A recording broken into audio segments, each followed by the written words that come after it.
everybody. My name is Schraeder. I'm with Easton Gasch. Today we are going to be talking about a place dear and near to Easton's heart that he visited in, when did you visit again? August. August. He visited in August, visited Tokyo, Japan.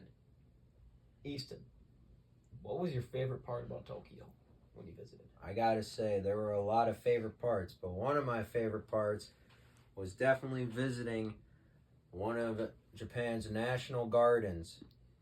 Right in the center of one of the busiest cities in Tokyo, there is this, I believe it was 144-acre garden that was just surrounded by forestry and all kinds of plants and that stuff. I mean, it was beautiful.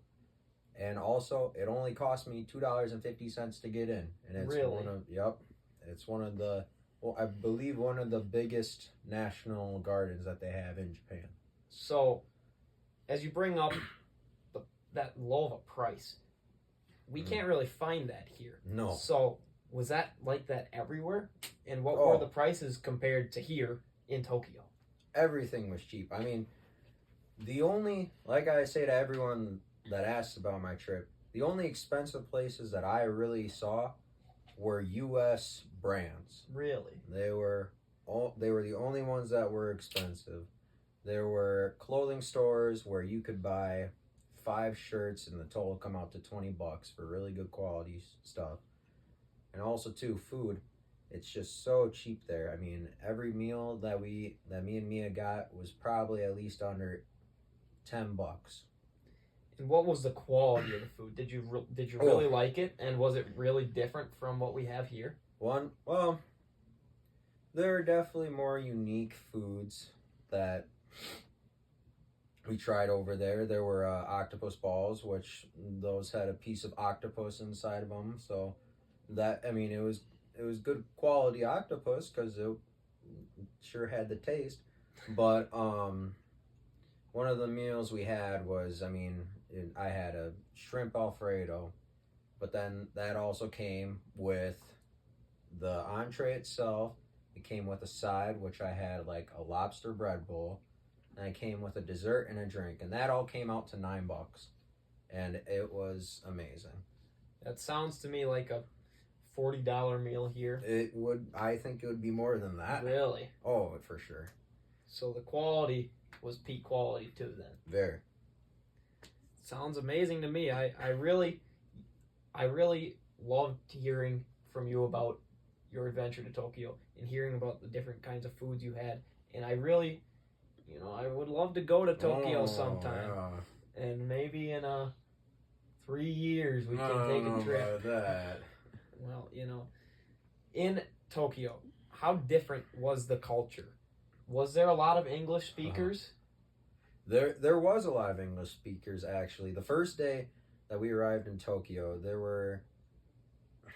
everybody we talked to spoke a little bit of English. So, and one of the big culture shocks I had was that, the daytime, you'd think the daytime would be busy, but it really wasn't. I mean, for one of the biggest cities in the world, it was probably the quietest, biggest city I've ever been in. But then the nightlife is unlike anything I've ever seen before. I mean, it is crazy. I mean, one of the worst impressions I've got from Tokyo when we first arrived was me and Mia were walking to our hotel, and I see this girl getting carried by 2 of her friends. I was like, oh yeah, she's definitely out of it. She's definitely drunk. And then when she's about from, me to the camera away, she just vomits right on the ground. Oh. But then, when the next day comes, 8 a.m., 9 a.m., every shop owner, they have police, they have, public crews out power washing the streets, just sweeping, every building, every shop owner is out with a hose or cleaning off something, and all the trash is gone. So they're very clean, is what you're saying. They're very clean. They care about hygiene a lot. Yes.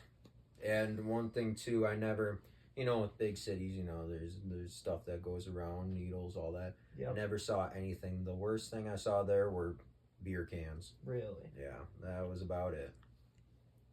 Okay. So we only have time for one more question.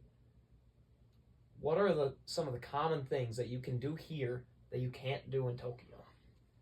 Well, one thing that stood out to me right away is I never experienced it there, but some people walk into other people's houses with their shoes on. That is not allowed over there. That is a big no-no because it is very disrespectful. You're supposed to take your shoes off, and then they'll actually provide you a pair of slippers or shoes to wear. And they also do that in a bunch of shrines and temples. Really? Yep. So before you enter, you'll have to take off your shoes, and you just either walk in barefoot or go like that. Interesting. So the people were very personable too, is what I'm kind of hearing. Yes, they were all very friendly, and they all very caring. That's really interesting to me because I think the narrative here is that a lot of the countries that aren't the United States, they're not very welcoming to other foreigners. No. But Tokyo, I guess, was very accepting. I mean, that's how they get their money. I mean, that's how they built their economy. That's the truth. Well, thank you very much for coming on, Easton. Thank you very much to Nolan, the camera guy. And you guys have a nice day.